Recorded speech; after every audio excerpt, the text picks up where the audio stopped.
જો કોઈ રાજા ભૂલથી પણ ચડાઈ કરી જાય ને તો માં સિકોતર અને પઠ્ઠાપીર એવી ચોકી કરીને બેઠેલા કે કોઈ હમીર શુમરાના રાજનો એક કાંગડો પણ હલાવી નહોતા શકતા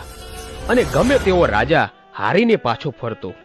પણ જે દિવસે રા નવઘણ પોતાની બહેન જહાલને છોડાવવા માટે ગયો અને તે દિવસે મામડિયા ચારણની શ્રી ખોડિયાર માને એના ભાલા ઉપર બેસાડીને લઈ ગયો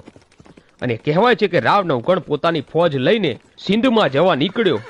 અને સિંધોય નદીને પાસે પહોંચ્યો ત્યારે દૂરથી હમીર શુમરાના ગઢના કાંગડે બેઠેલી માં સિકોતર અને પઠ્ઠાપીર માં ખોડિયારને જોઈ ગયા. ત્યારે માં સિકોતર કહે છે કે હે પઠ્ઠાપીર,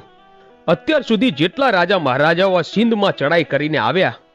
એમાંથી એકે રાજાને જીતવા નથી દીધા, પણ આજે જે જૂનાગઢનો ધણી એની બહેનને છોડાવવા માટે આવી રહ્યો છે એના ભાલે 9 લાખ લોબડિયાળીઓ સાક્ષાતમાં ભગવતી ખોડિયાર બેઠા છે. અને હે પઠ્ઠાપીર, જેમ માણસ માણસનો સગો હોય ને